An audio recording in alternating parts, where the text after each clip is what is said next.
வணக்கம் பிரியமானவர்களே, கவலைப்படுவதை நிறுத்துங்கள். இந்த நிகழ்ச்சிக்கு இந்த நேரம் உங்களை வரவேற்கிறேன். நீங்க எத்தனை பேர் உங்க வாழ்க்கையும் ஒரு பாரமானதை போல பார்க்கிறீர்கள்? நீங்க உங்க வாழ்க்கையை பாரமான ஒருவராய் வாழ்ந்து கொண்டிருக்கிறீர்கள். எல்லாவற்றிலும் சலிப்புத்தன்மை. நீங்க எதை அடைய விரும்புறீங்களோ அல்லது எதை கைப்பற்ற விரும்புறீங்களோ, எல்லா காரியத்திலும் நீங்கள் பதில் இல்லாத ஒருவராய் இருக்கிறீர்கள். இன்னொரு வார்த்தையிலே, நாம் இந்த நாட்கள் தொடர்ந்து பேசுகிறதை போல பல அநீதிகள் உங்களுடைய வாழ்க்கைக்குள்ளாக நடந்து கொண்டிருக்கிறது, அல்லது அந்த அநீதியிலே நீங்கள் உங்களுடைய வாழ்க்கையை வாழ்ந்து கொண்டிருக்கிறீர்கள். இப்ப கேள்வி, நீங்க சந்திக்கிற அநீதியை குறித்தது கிடையாது. இந்த அநீதியை எப்படியாக நீதியாய் மாற்ற நீங்கள் முயற்சி செய்கிறீர்கள். ஒருவேளை நீங்க சொல்லலாம், பாஸ்டர் நான் இது செய்து பார்த்திருக்கேன், நான் அதை செய்து பார்த்திருக்கேன், நான் இந்த இடத்துக்கு போனேன், நான் அந்த இடத்துக்கு போனேன். ஆனா உங்களுடைய வாழ்க்கையில் நீங்கள் சந்திக்கிற அநீதியை ஜெயிக்க விரும்புகிறீர்களானா, ஒரே இடம் மிக தெளிவா இந்த நான் உங்களுக்கு நேரடியாக சொல்ல முடியும். தேவனுடைய பீடம், தேவனுடைய பீடமானது மட்டும்தான் உங்களுடைய வாழ்க்கையின் மீது நீங்கள் பதில்களை, குறிப்பாய் நீங்கள் சந்திக்கிற அநீதிகளை நீதிகளாய் மாற்றிக்கொள்ளக்கூடிய இடமாய் இருக்கிறது. ஏன்னா இந்த பூமியிலே நம்ம பல அதிகாரிகளை சந்தித்திருக்கிறோம், பல விதமான முயற்சிகளை எடுத்திருக்கிறோம். ஆனால் நாம சந்திக்கிற அநீதி இன்னும் அநீதியானதா இடத்துக்கு இருந்திருக்கலாம். ஆனா தேவனிடத்திற்கு நாம வரும்பொழுது தேவனுடைய வார்த்தை தெளிவுபடுத்துகிறது, எவ்விதத்திலும் அவரிடத்தில் அநீதியானது இல்லையே. நாம சந்திக்கிற அந்த சூழ்நிலைகளை நாம் எதிர்த்து தேவனுடைய பதிலுக்காக நாம் படிகளை எடுத்து வைக்கும் பொழுது தேவன் அங்கு நமக்கு உதவி செய்கிறவரா இருக்கிறார். இந்த நேரம் யார் நீங்க நிகழ்ச்சியை பார்த்துட்டு இருக்கீங்களோ, உங்க வாழ்க்கையில என்ன பிரச்சனை இருக்குன்னு எனக்கு தெரியாது. ஒருவேளை நீங்க இந்த நேரம் உங்களுடைய இருதயத்தில் பாரத்தோடு அமர்ந்து கொண்டிருக்கலாம். உங்களுடைய இருதயம் அந்த வலியை சந்திக்கூடியதா இருக்கு. ஒரு விதமான பயம் உங்களுக்குள்ளாக இருக்கு. உங்களுடைய திருமணத்தில் நீங்க சந்திக்கிற பிரச்சனை, அல்லது நீங்கள் உங்களுடைய ஆரோக்கியத்திலே சந்தித்துக் கொண்டிருக்கிற பிரச்சனை, அல்லது உங்களுடைய குடும்பத்தாருடைய ஆரோக்கியத்தின் நிலையை குறித்து, கணவனை குறித்து, மனைவியை குறித்து, பிள்ளைகளை குறித்து, உங்க வாழ்க்கையினுடைய ஒவ்வொரு சூழ்நிலைகளை குறித்து நீங்கள் பயந்து நடுங்கி கொண்டிருக்கிறீர்கள். இந்த அநீதியானது உங்களை ஒவ்வொரு நாள் சரியாக நீங்கள் வாழ்கிற வாழ்க்கையை வாழ முடியாதபடி செய்து கொண்டிருக்கிறது. நீங்க சாட்சியில் இந்த பார்க்க போறீங்க. இதுதான் இந்த நபருடைய சூழ்நிலையா கூட இருந்தது. இந்த நபர் தன்னுடைய தாயாரை ஏறக்குறைய இழக்க வேண்டிய தருணத்திற்கு சென்றார். இவர் இழக்க வேண்டிய தருணம். ஆனா எல்லாமே இடத்துல மாறியது தேவனுடைய பிரசனத்திற்கு இவர் வந்த பொழுது.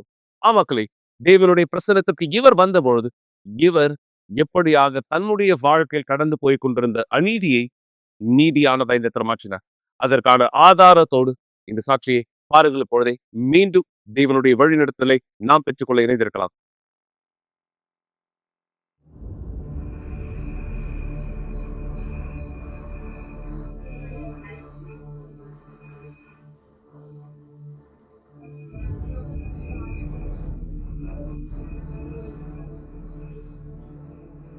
இந்த நபர் தான் எங்க அம்மா, ஆலிஸ் ஏஞ்சலா. அவங்களுடைய எடையானது 23 கிலோ தான் இருந்தாங்க. அவங்க இப்படிதான் இருந்தாங்க. அவங்க உணர்ந்த அந்த வயிற்றின் வலி மூலமாக தான் எல்லாமே ஆரம்பிச்சது. எங்களால கண்டுபிடிக்க முடியல. ஏன்னா அவங்க எப்பவும் போலதான் சாப்பிட்டுட்டு இருந்தாங்க. காரணமே இல்லாம அவங்க உடம்புல சாப்பாடே நிக்கல. அவங்களுடைய உடல் எடை குறைய ஆரம்பிச்சது. அப்பதான் எங்களுடைய போராட்டமானது ஆரம்பிச்சது. ஒரு மருத்துவமனையிலிருந்து இன்னொரு மருத்துவமனைக்கு. என்ன பிரச்சனைன்னு யாருக்குமே தெரியல. டாக்டர் எப்போ எங்க அம்மாவை பார்த்தாங்களோ அப்ப அவங்க நினைச்சாங்க எங்க அம்மாக்கு HIV இல்லைன்னா சிஃபிலிஸ் இருக்குன்னு நினைச்சாங்க. அவங்களுக்கு என்ன பிரச்சனைன்னு தெரியறதுக்காகவே நிறைய டெஸ்ட் ஆனது எடுத்தாங்க. எல்லா டெஸ்ட்டுமே எதிர்மறையா தான் வந்தது. நிறைய ஹாஸ்பிட்டல் போறதே எங்களுக்கு ஒரு போராட்டமா இருந்தது. நாங்க ஒரு மருத்துவரை சந்திச்சோம். அவர் எங்க அம்மாவை பார்த்து சொன்னாரு, உங்களுக்கு சாகஸ் வியாதி இருக்குன்னு. அவங்கள டெஸ்ட் எடுத்தாங்க. ரிசல்ட் பாசிட்டிவா வந்தது. சாகஸ் வியாதி இருந்ததற்கான இதுதான் ரிசல்ட்டா இருந்தது. இந்த நோயானது அவங்க உடல்ல 10 வருஷமா இருந்தது. இந்த வியாதியானது கடைசி ஸ்டேஜா இருந்தது. மிஸ்ஸஸ் எலிசாங்லா சில்வா மிகவும் மோசமான நிலைமையில தான் என்கிட்ட வந்தாங்க. அவங்க மிகவும் கடுமையான ஊட்டச்சத்து குறைபாடால பாதிக்கப்பட்டு இருந்தாங்க. அவங்களால சாப்பிடக்கூட முடியாது. அவங்களுக்கு மெகாசாஃபகஸ் என்ற வியாதி இருந்தது. அவங்க உணவு குழாய் பெரிதாகினதுனால அவங்களால எந்த உணவுமே வாய் வழியா சாப்பிட முடியாது.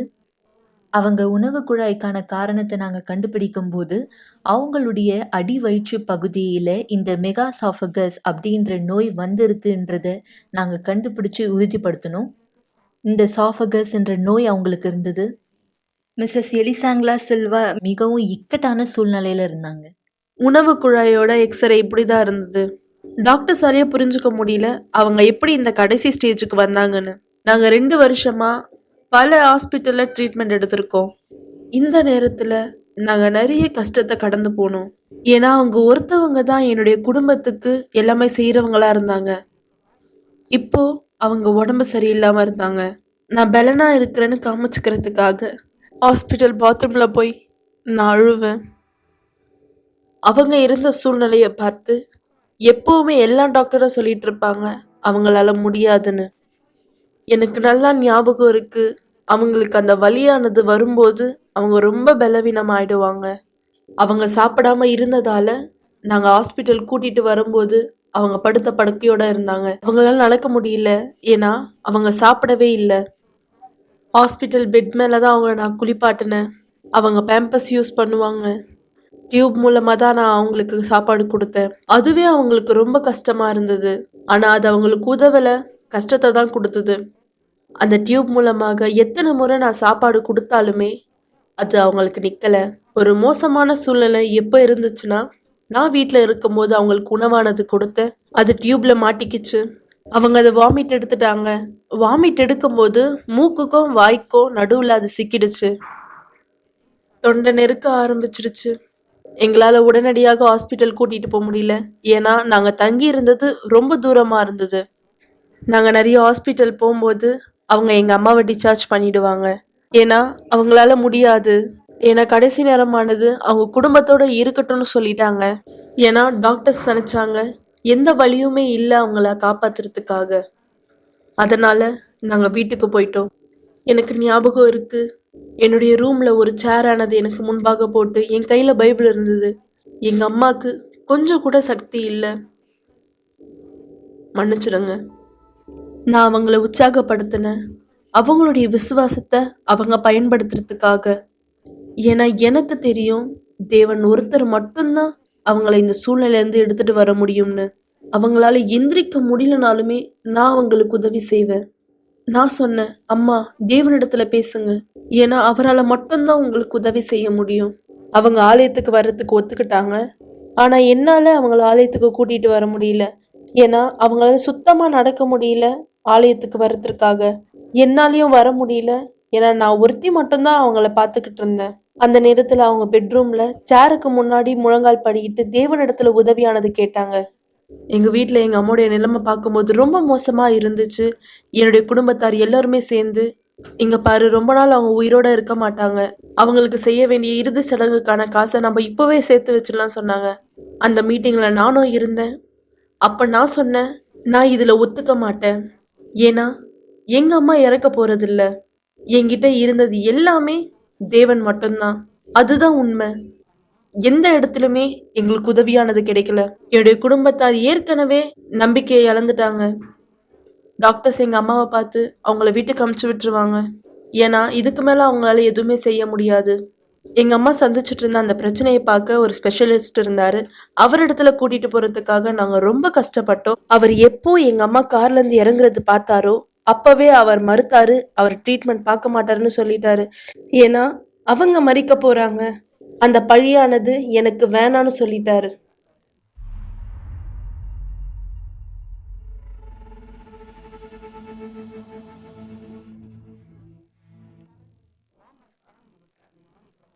என்னுடைய கடைசி பதிலுக்காக நான் போனேன். நான் பீடத்தின் முன்பாக போனேன். இது என்னுடைய குடும்பத்தார் கேட்கும்போது ரொம்ப ஆர்வமா இருந்தாங்க. ஏன்னா எந்த முடிவு நான் எடுக்க போறேன்னு எனக்கு 2 தேர்வானது இருந்தது. ஒண்ணு, எங்க அம்மா உயிரோட இருக்கும்போதே அவங்களுடைய கல்லறைக்காக நான் காசு கொடுப்பது, இல்லைன்னா பீடத்தின் மேலாக போறது. இதுதான் எங்களுடைய கடைசி நம்பிக்கையா இருந்தது. இதுதான் உண்மை. எங்களுடைய பிரச்சனையை யாரால் தீர்க்க முடியுமோ அவரிடத்துல நான் திரும்பினேன். நான் எங்க அம்மாவை ஆலயத்துக்கு கூட்டிட்டு போனேன். அவங்க பயத்தோட இருந்தாலும் அவங்க ரொம்ப பலவீனமா இருந்தாங்க. அவங்க இந்த நிலைமையில கூட எனக்கு நல்லா ஞாபகம் இருக்கு, அவங்க பீடத்தின் மேலாக அவங்களே போனாங்க. நான் தேவனிடத்துல கூக்குரல் செஞ்சேன் நீதிக்காக. ஏன்னா இந்த சூழ்நிலையை இனிமேலும் என்னால பார்க்க முடியல. அந்த இடத்துல அவங்கள நான் தேவனிடத்துல கொடுத்தேன். நான் தேவனிடத்துல சொன்னேன், இதோ அவங்க இங்க இருக்காங்க, அவங்க இதே மாதிரி இருந்தா நீங்க அவங்க எடுத்துக்கோங்கன்னு சொல்லிட்டேன். அவங்க எப்போ பீடத்திலிருந்து இறங்குனாங்களோ நிலைமை ரொம்ப மோசமாயிடுச்சு. எந்த அடக்கமும் இல்லை, எந்த இறுதி சடங்கும் இல்லை. அவங்க நல்லா இருக்காங்க. தேவனுக்கு மகிமை. வாங்கம்மா.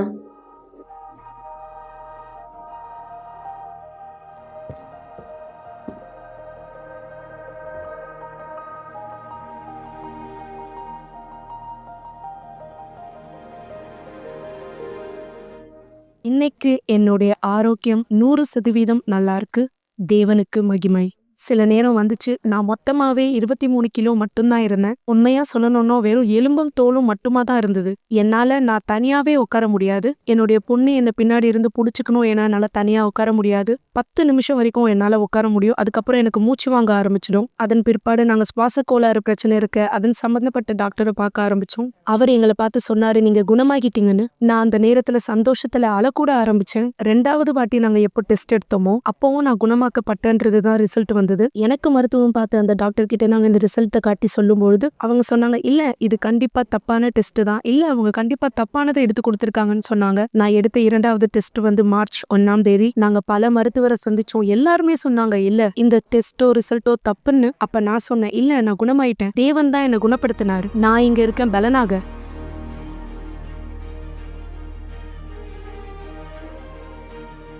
திருமதி ஏஞ்சலாவை மீண்டும் சந்திச்சதுல நான் ரொம்பவே சந்தோஷமா இருக்கேன். இன்னைக்கு தேவனுக்கு நன்றி, அவங்க குணமாயிருக்காங்க. இப்போ ஏஞ்சலா முழுமையா குணமானதை பார்த்து நான் அதிகமா சந்தோஷப்படுறேன். பீடத்தின் மேல ஏறி நான் தேவனிடத்துல நீதி கேட்காம இருந்திருந்தா நான் உறுதியா சொல்லுவேன், இப்போ அவங்க இருந்திருக்க மாட்டாங்க. என்ன ஆயிருந்தாலுமே சரி, அவங்க இறுதி சடங்கு செய்யறதுக்காக செலவாயிருக்கும்.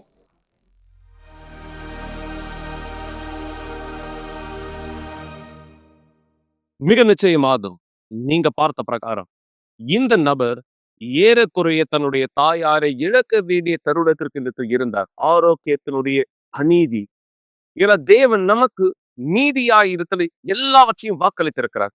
அவருடைய தழும்புகளினாலே நாம் சஸ்தம் அடைந்தவராய் இருக்கிற பட்சத்திலே வியாதியோடு ஒரு நபர் இந்த மரிப்பதை நாம் எப்படியா இந்த ஏற்றுக்கொள்ள முடியும்? இதுதான் இவருடைய வழக்காய் இருந்தது. தேவனிடத்திலே தான் இந்த கொண்டு வந்ததார். தேவன் பதிலானது இந்த கொண்டு வந்தார். என தேவன் எல்லாவற்றிற்கும் காரணமானது இதத்தில் வைத்திருக்கிறார். அந்த காரணத்திலே நம்மை அவர் வழி நடத்துகிறவரா இந்த இருக்கிறார். இந்த நாள் இந்த நபருடைய வாழ்க்கையினுடைய அநீதியை இவர் ஜெயித்தவராய் இருக்கிறார். மக்களை, நீங்க யார் எந்த பிரச்சனை கடந்து போறீங்களோ, உங்களுடைய கடினம் என்னவானதா இருக்கிறதோ, உங்களுடைய போராட்டங்கள், உங்களுடைய வழிகள் என்னவானதா இருக்கிறதோ, அது எல்லாவற்றையும் ஜெயிக்க வழியானது உண்டு. நீங்கள் அந்த சூழலை ஜெயிக்கதான் இந்த விசுவாசத்தினுடைய சிறப்பு நிகழ்ச்சியிலே நாம் இணைந்தவரா இருக்கிறோம். உங்களுடைய அநீதிகளை தேவனிடத்திற்கு கொண்டு வரும்படியாக. எனவே தேவன் உங்களுடைய வாழ்க்கையில் பதிலை கொடுக்க நீங்க விரும்புறீங்கன்னா நீங்க வழிகள் உண்டாக்கலாம். நம்முடைய ஆலயங்கள் ஏதேனும் ஒன்றிலே நீங்கள் கூட்டத்தில் இணையலாம். இந்த விசுவாசத்தினுடைய நிகழ்விலே நீங்கள் எப்படியா கலந்து கொள்வது முழு விவரங்களை தெரிந்து கொள்ளலாம். உங்களுடைய செயலானது தேவன் எப்படியானதை எதிர்பார்க்கிறார். நீங்கள் அதை செய்வதற்கான வழிகளை இந்த ஆயத்தமாக்குங்கள். என இந்த மக்களுடைய வாழ்க்கை மாறியது போல தேவன் உங்களுடைய வாழ்க்கையும் மாற்ற விருப்பமுள்ள தேவனா இருக்கிறார். இங்கு தேவனுடைய வார்த்தை சொல்கிறதை நான் உங்களுக்கு உறுதிப்படுத்த விரும்புகிறேன். ஏசாயா 43:18 அதிகாரத்தில் தேவன் இந்த எப்படியா பேசுறார். 43:18 முந்தினவைகளை நினைக்க வேண்டாம், பூரணமானவைகளை சிந்திக்க வேண்டாம். இதோ நான் புதிய காரியத்தை செய்கிறேன், இப்பொழுதே அது தோன்றும், நீங்கள் அதை அறியீர்களா? நான் வனாந்திரத்திலே வழியையும் அவ்வனாந்திர வேலையிலே ஆறுகளையும் உண்டாக்குவேன். தேவன் கூடாதவைகளையும் செய்கிற சர்வ வல்லமையான தேவனாயுதத்தில் இருக்கிறார். உங்க வாழ்க்கையில என்ன சூழலை நீங்க கடந்து போறீங்க, எந்த பிரச்சனையானது நீங்க கடந்து போறீங்க, உங்களுடைய வாழ்க்கையில நீங்க இந்த நின்று கொண்டிருக்கிற இடத்திலே யோசித்து பாருங்க. உங்க வாழ்க்கை தேவனுடைய விருப்பத்தின்படியாக இந்த இருக்கிறதா? ஏன்னா நான் தேவனை நம்புறதுல எந்த பிரயோஜனமும் கிடையாது.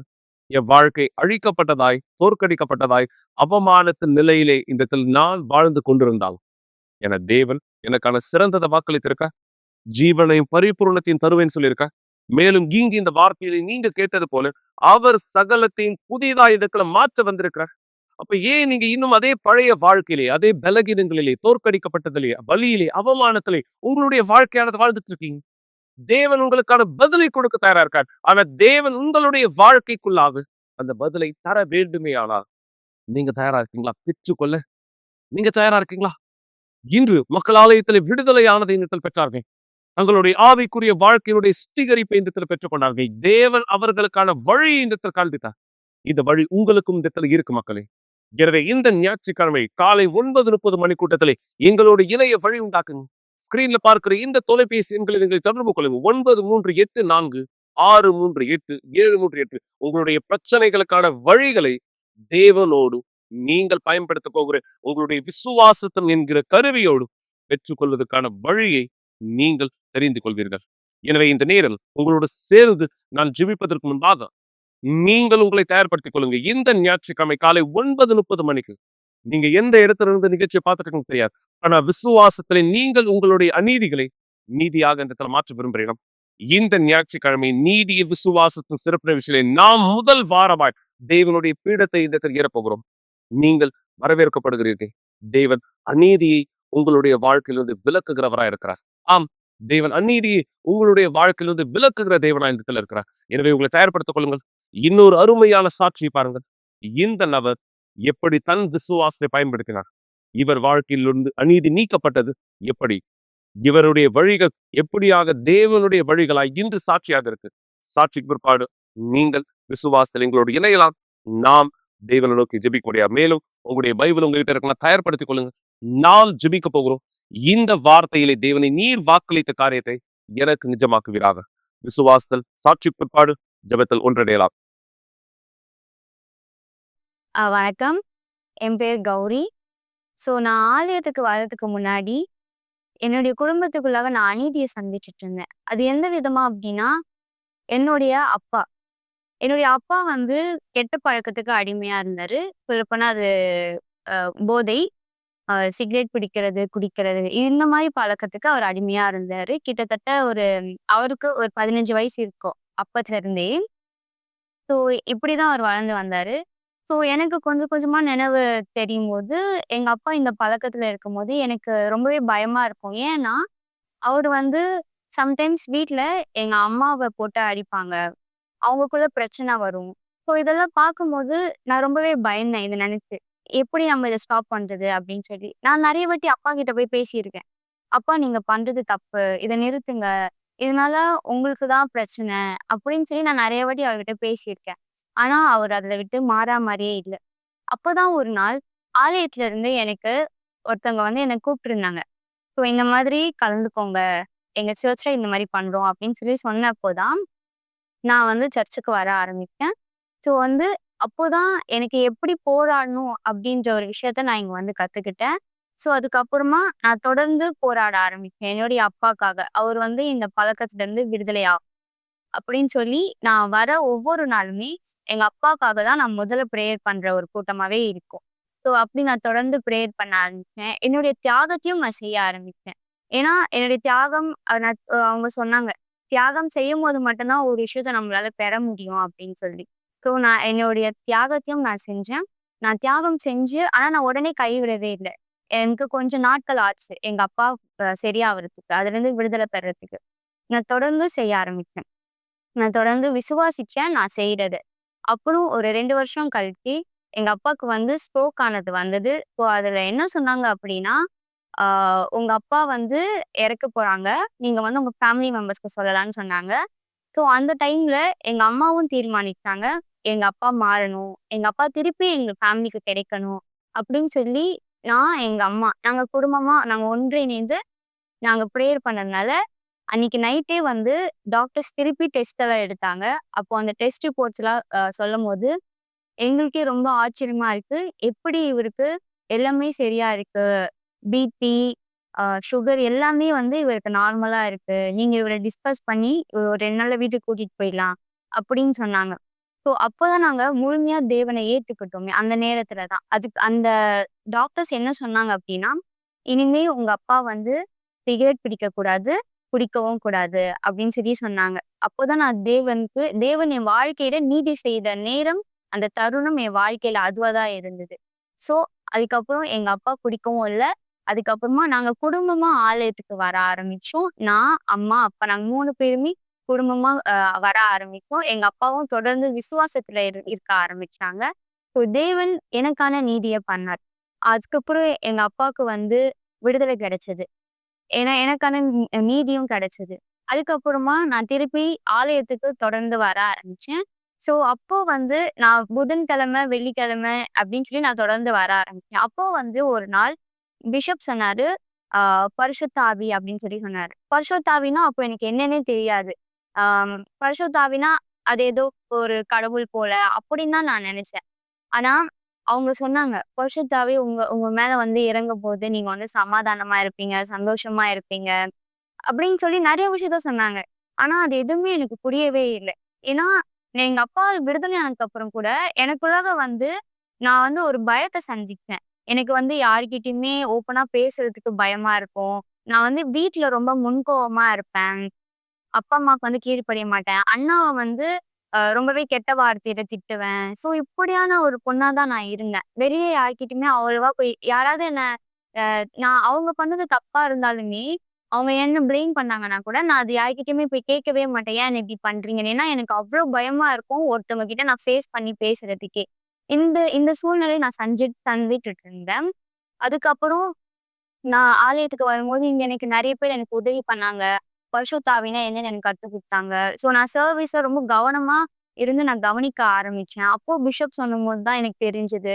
பரிசுத்த ஆவி அப்படின்றது அது ஏதோ ஒரு உணர்வோ, அது ஏதோ ஒரு உருவமோ எதுவுமே கிடையாது. நீங்க உங்களுக்குள்ளாக இருக்க பாவத்த நீங்க கைவிட்டு, தேவனுக்கு உங்களுடைய வாழ்க்கைய நீங்க முழுமையா குடுக்குறது. நீங்க வந்து தேவன முதலாவது இடத்துல வைக்கிறது அப்படின்னு சொல்லி சொன்னாரு. எல்லாருமே வந்து தேவன 2வது இடத்துலயோ, கடைசில தான் வைக்கிறாங்க. அவங்களுடைய பொருள முன்னாடி வைக்கிறாங்க. இல்லன்னா அவங்களுடைய பண வாழ்க்கைய, எல்லாத்தையுமே தான் அவங்க வாழ்க்கையில முதல் இடத்துல வைக்கிறாங்க. ஆனா யாருமே கடவுள முதல் இடத்துல வைக்கிறதில்ல. அதனால தான் அவங்களுக்குள்ள வந்து சமாதானம் இல்ல, சந்தோஷம் இல்லன்னு சொல்லி இப்படி பல விஷயம் வந்து நான் கேட்டுட்டு இருந்தேன். அப்போதான் எனக்கு புரிஞ்சுது. அப்போ நான் என்னுடைய வாழ்க்கையில நான் எந்த விஷயத்த முதலாவதா வைத்துட்டு இருக்கேன் அப்படின்னு சொல்லி நான் யோசிச்சேன். அப்போதான் எனக்கு தெரிஞ்சது, நான் என்னுடைய வாழ்க்கையில என்னுடைய கோவத்த முதலாவதா வச்சிருக்கேன். என்னுடைய பிடிவாதத்த நான் முதலாவதா வச்சிருக்கேன். நான் வந்து எந்த ஒரு பிரச்சனை ஏதாவது நடக்கும்னா, நான் ரொம்ப பயந்து எனக்குள்ள நான் என்ன பண்றேன்னு எனக்கே தெரியாத மாரி நான் ரொம்ப பயந்துருவேன். என் கையெல்லாம் நடுங்க ஆரம்பிச்சுரும். ஸோ அப்படிதான் நான் இருந்தேன். பரிசுத்த ஆவி கிடைக்கிறதுக்கு முன்னாடி. அதுக்கப்புறமா என்னுடைய ஆவிக்காக, என்னுடைய ஆத்மாக்காக நான் போராட ஆரம்பிச்சேன். ஸோ அப்புறம் எனக்கு புரிய ஆரம்பிக்குது. இல்ல எனக்கு பரிசுத்த ஆவி நான் பெறணும் அப்படின்ற சூழ்நிலை வரும்போது, நான் வந்து என்னுடைய பாவங்கள கைவிட வேண்டிய ஒரு நிலைமையில இருந்தேன். சரி பரவால்ல. எனக்கு வந்து நான் வந்து சமாதானமா, சந்தோஷமா இருக்கணும். இப்படி தினம் தினம் பயப்படுறதுக்கு இத கைவிட்டுட்டு தேவனுடைய வழியிலேயே இருந்தா எவ்வளோ சந்தோஷமா இருக்கும்னு நான் தீர்மானிச்சு நான் முடிவெடுத்தேன். அதுக்கப்புறமா தான் நான் வந்து என்னுடைய ஒரு ஒரு காரியத்தையும், என்னுடைய ஒவ்வொரு விஷயத்தையும் நான் மாத்திக்க ஆரம்பிச்சேன். எங்க அப்பா, அம்மா கிட்ட போய் நான் மன்னிப்பு கேட்டேன். நான் செய்த தவறுகளுக்கு மன்னிப்பு கேட்டேன். என்னுடைய சகோதரன் கிட்ட நான் கொஞ்ச நாளா 1 வருஷம் கிட்ட பேசாமலே இருந்தேன் சண்டை போட்டதுனால. அதுக்கப்புறம் நான் பண்றது தப்புன்னு சொல்லி, நான் போய் என் சகோதரன் கிட்ட மன்னிப்பு கேட்டு நான் போய் பேசினேன். என்னுடைய கோவத்த நான் கொஞ்சம் கொஞ்சமா கட்டுப்படுத்த ஆரம்பிச்சேன். நான் என்னுடைய கெட்ட வார்த்தைகள நான் பேசுறத நிறுத்திட்டேன். ஸோ இந்த மாரிலாம் நான் பண்ணேன். பண்ணி தேவனிடத்துல நான் கேட்டேன். தேவனே! நான் இன்னும் எத மாத்திக்கணும்? எனக்கு உணர்த்துங்க. நான் வந்து உம்முடைய ஆவிய பெறத்துக்குன்னு சொல்லி நான் ஒவ்வொரு நாளும் நான் இப்படிதான் நான் கேட்டு நான் பிரேயர் பண்ணிட்டு இருந்தேன். ஸோ அப்பதான் ஒரு நாள் எனக்குள்ளாக வந்து பரிசுத்த ஆவி வந்தாரு. ஆனா, எனக்கு அது பரிசுத்த ஆவின்னு அப்ப எனக்கு புரியவே இல்ல. ஆனா, எனக்குள்ளாக இருந்தது ஒண்ணே ஒண்ணு மட்டும் தான். எனக்குள்ளாக நான் அன்னைக்கு என் வாழ்க்கையிலேயே நான் உணராத அந்த சந்தோஷத்தையும், அந்த சமாதானத்தையும் நான் அப்போ உணர்ந்தேன். எனக்குள்ளாக என்ன நடக்குதுன்னே புரியல. நான் வந்து ரொம்ப சந்தோஷமா இருந்தேன். எனக்கு எனக்கு எப்படி சொல்ல, எனக்கு அப்படியே சர்ச்ச ஃபுல்லா சுத்தி வரணும். எனக்கு குதிக்கணும். அந்த மாரி நான் நான் என்ன பண்ணணும்னு எனக்கே புரியல. அந்த அளவுக்கு நான் சந்தோஷமா இருந்தேன். அதுக்கப்புறமா தான் நான் தொடர்ந்து நான் முன்னோக்கி சென்றேன். அதுக்கப்புறம் எந்த பிரச்சனை வந்தாலும், எந்த சூழ்நிலை இருந்தாலும் சரி, என்னால இப்போ ஒரு விஷயத்த தைரியமா என்னால ஃபேஸ் பண்ண முடியுது. நான் வந்து முன்னாடி இருக்க மாரி இப்ப நான் பயந்து போல. எல்லா எல்லா சூழ்நிலையுமே என்னால சமாதானத்தோட இருக்க முடியுது. ஏன் அப்படின்னா பரிசுத்த ஆவி என்னை வழி நடத்துறாரு, அவர் எனக்குள்ளாக இருக்காரு. அந்த தீர்மானம் உறுதி எனக்குள்ளாக இருக்கிறதுனாலதான் இப்பவும் நான் நிலைச்சிருக்கேன். இதுவே தேவனுடைய ஆவி எனக்குள்ளாக இல்லை அப்படின்னா நான் என்னைக்கோ வேற வழியில போயிருப்பேன். ஆனா தேவனுடைய ஆவி நான் பெற்று அவருடைய வழியில நான் நிக்கணும் உறுதியா இருந்ததுனால இன்னைக்கு தேவன் என்ன அவருடைய வழிக்கு பயன்படுத்திட்டு இருக்காரு. நன்றி. ஒருவரும் உங்களுக்கு வெளிச்சத்தின் நாளை கொடுக்காவிட்டாலும், உங்களுடைய சத்தத்தை கேட்பதே பாரமாக தோன்றினாலும், உங்களுக்கு தேவையான பலத்தையும் நம்பிக்கையும் பெறுவதற்கான ஒரே வழி ஜெபம். தயவு செய்து உங்களுடைய கண்களை மூடியிருங்கள். இது ஜெபத்தின் நேரமா இருக்கிறது. எங்கள் ஆண்டவராகிய இயேசுவே, என் தேவாவியானவரே, இதோ என் தேவனே, நீர் வாக்களித்த இந்த வார்த்தையானது எங்களுடைய வாழ்க்கைக்கான வழிகாட்டுதலாய் இந்த இடத்துல இருக்கிறது. இந்த நேரம் இந்த நிகழ்ச்சியிலே யாரெல்லாம் எங்களோடு இணைந்தவராய் இருக்கிறார்களோ, இந்த மக்களுடைய வலிகளை நீர் பார்த்திருக்கிறேன், இவருடைய காயங்களை அறிந்திருக்கிறேன், இவருக்குள்ளாக இந்த இடத்தில் இவர் கடந்து போகிற எல்லா விதமான வேதனைகளையும் நீர் பார்க்கிற தேவனாய் இடத்தில் இருக்கிறேன். என் இயேசுவே, என் தேவாவியானவரே, நீர் இவர்களுக்கு பதில் கொடாவிட்டா வேறு யாரால் இந்த பதிலை இந்த இடத்தில் கொடுக்க முடியும்? எனவேதான் இந்த நேரம் உன்னுடைய வார்த்தையின் மீது நாங்கள் எங்களுக்கு சுவாசத்தை வைத்திருக்கிறோம் என்பதன் அடையாளமாய் இங்கு உன்னுடைய வார்த்தையை இந்த இடத்தில் நாங்கள் பிடித்திருக்கிறோம். இந்த வார்த்தையினுடைய பலனை எங்களுக்காய் தருவீராக.